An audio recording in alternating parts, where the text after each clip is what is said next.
Salut à tous, alors on se retrouve pour le suivi d'espèces et le nourrissage numéro 6.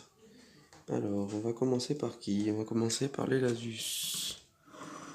Tac, alors là, il va falloir que je change le coton de l'abreuvoir.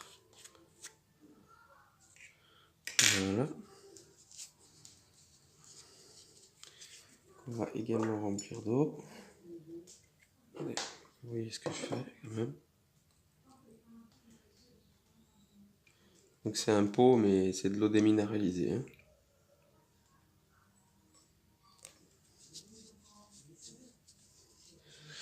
Alors le petit coton.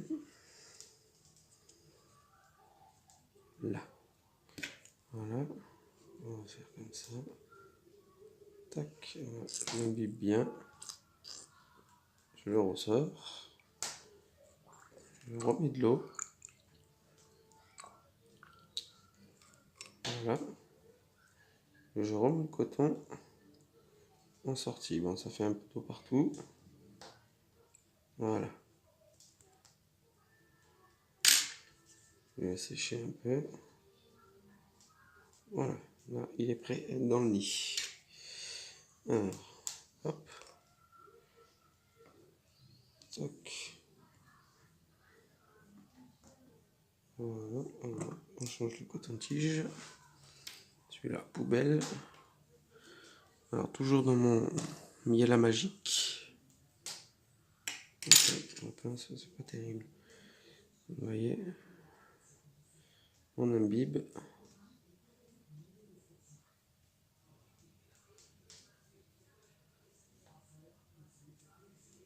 Voilà. En ce moment-là, on prend la pince à épiler. Et on pose. Voilà. Alors, les lasus Niger, c'est fait. Alors, je vais bouger un peu la caméra. Voilà. Je vais essayer de vous montrer l'avancée de la colonie. Il faut que j'enlève la l'abreuvoir, il va se balader. Alors, on va essayer de faire un peu comme ça. Voilà. Donc on voit qu'il y a un couvain assez conséquent. Voilà, ça grouille.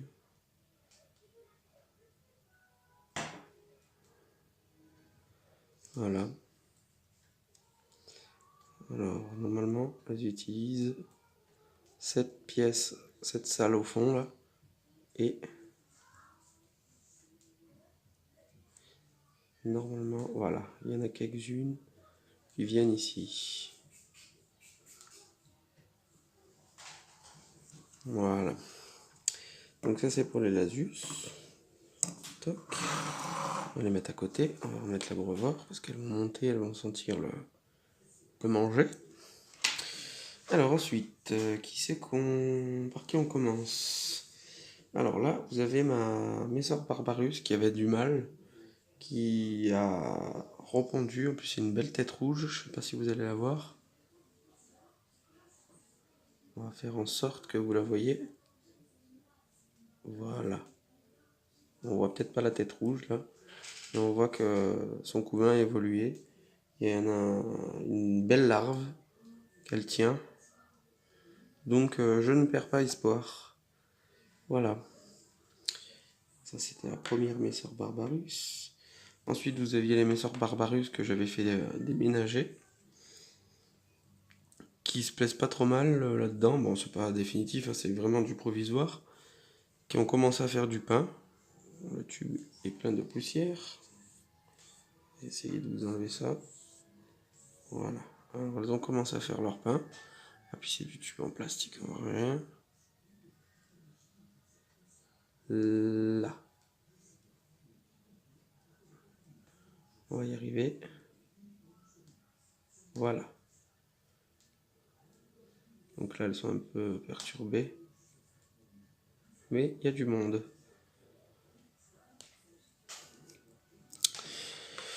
Alors ensuite, qu'est-ce qu'on a? Alors on a la Lasus Flavus. Hein, qui est là. Alors oui, je vais la nourrir en même temps. j'ai remarqué que je les nourris. La dernière fois, j'ai fait un essai. Et en fin de compte, le couvain a évolué plus vite. Donc, alors, je vais pas la nourrir tout de suite. Je vais vous montrer le couvain avant. Sinon, le coton-tige, il va partir en live. Donc là, voilà, vous voyez bien les cocons au fond. Voilà. La petite Lasus flavus. Donc on peut en compter 1, 2 et 3.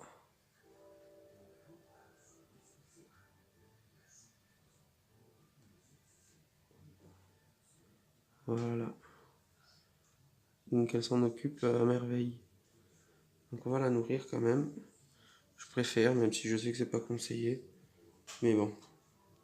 C'est mes choix. C'est mon opinion. Chacun le sien. Hop.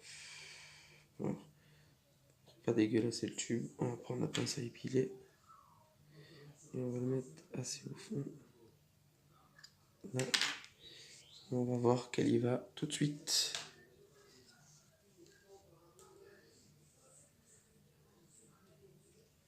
Voilà, elle est déjà collée dessus.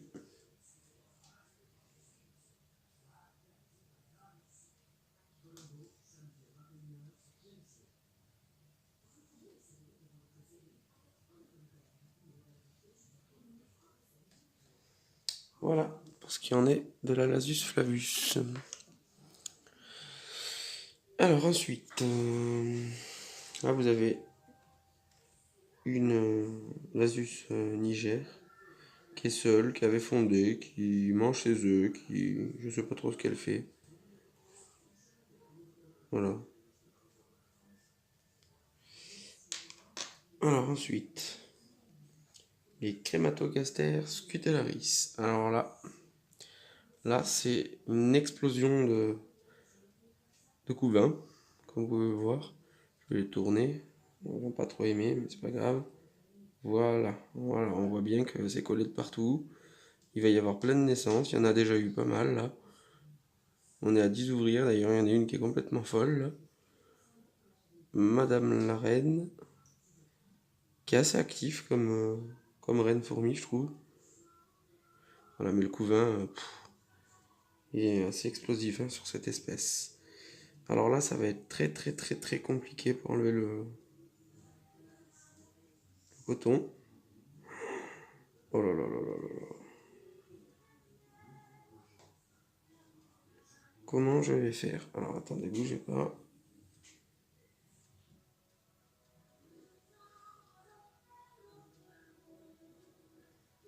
Parce que là, elles veulent sortir, hein, à tout prix. Hein. À tout moyen, elles veulent sortir. Hein. Alors j'ai enlevé le coton. Maintenant, il reste à enlever le coton-tige. Ça va être autre chose. Oh putain. Ah bah je suis pas dans le caca, tiens.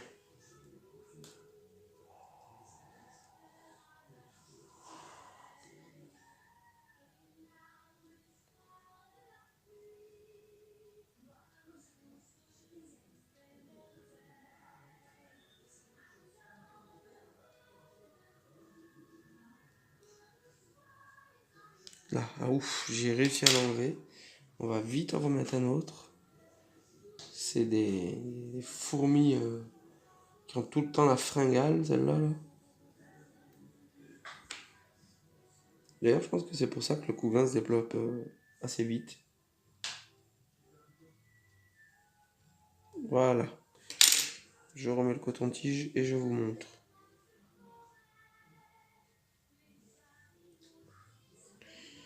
Allez, allez, les filles, on se bouge de là.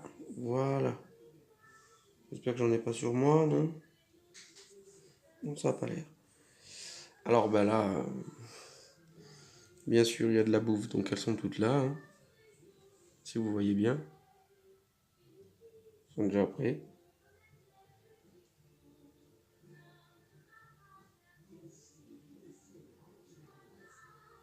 Madame la reine qui fait de la gymnastique en direct, qui va même directement manger. Ah non, elle a fait demi-tour. Il y a pas mal de nymphes là qui vont pas tarder. Il y en a une, deux, trois nymphes qui commencent à être bien foncées. Voilà. Alors, les plus grosses pour la fin, bien sûr.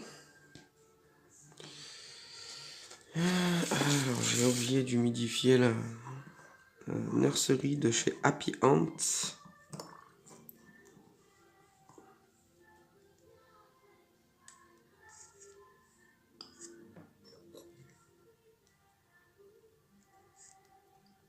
Vous voyez, c'est pas dur, hein. Hop, un petit trou, une pipette, tout est fourni. Hop. Et voilà, là, il y a cette eau pour un petit moment. Voilà. Alors ensuite, le meilleur pour la fin. J'avais mis un papier alu, mais malheureusement, elles y vont jamais. Donc on va sortir ça tout de suite. Alors là, Madame Camponotus barbaricus a répondu. 1, 2, 3 œufs. C'est des œufs qui sont très, très voyants. Si vous allez voir quelque chose avec ce tube en plastique, voilà. Il y a une très très très très très grosse larve. Putain, ça m'énerve ce tube en plastique là, qui est en train de se faire traîner là par l'ouvrière qui est située ici là.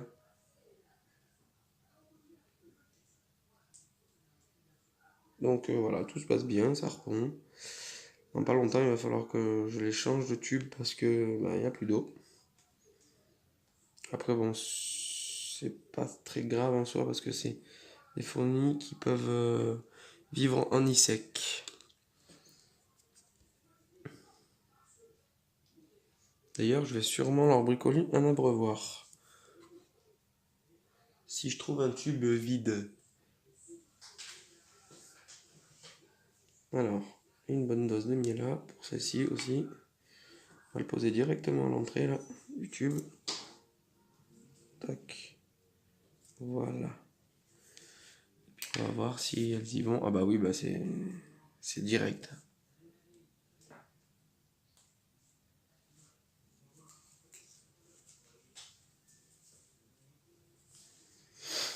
Donc voilà, on voit une ouvrière qui est collée au coton-tige. Pardon, excusez-moi, je fais bouger le trépied. Donc voilà, donc on va bricoler un petit abreuvoir en direct. Voilà. Avec un petit tube plastique. Ça, on s'en fout, c'est pas bien grave. Du moment qu'il y a assez de coton. Alors, on va faire comment? Tac, un bout de coton. Faut le tasser. Voilà, on va remplir le tube.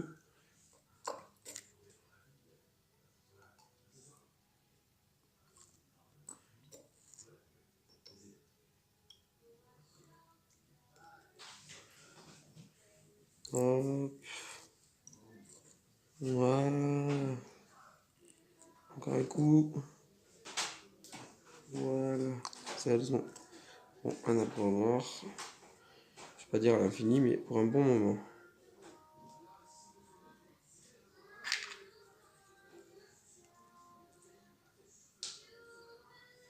Au cas où, je suis sûr qu'elles ne mouriront pas de soif. Servir d'un bout de coton et caler. Voilà, comme ça, il sera un peu plus haut. Donc voilà les amis, bah écoutez, ça va être tout pour aujourd'hui. Prochainement, très prochainement, il va y avoir plusieurs mises en nid qui qui feront l'objet de vidéos, hein. Un unique boxing aussi. Un unboxing, pardon, excusez-moi, je le prononce mal. Unboxing et pas uniboxing. Un unboxing. Et puis voilà, avec le suivi des espèces qui continuera. Je pense que je vais faire espèce par espèce quand elles seront plus en tube. Ça sera peut-être plus logique, on va dire. Plus court et plus rapide. Donc voilà, bah, pensez à vous abonner, à lâcher un petit pouce bleu, et puis voilà, salut à tous!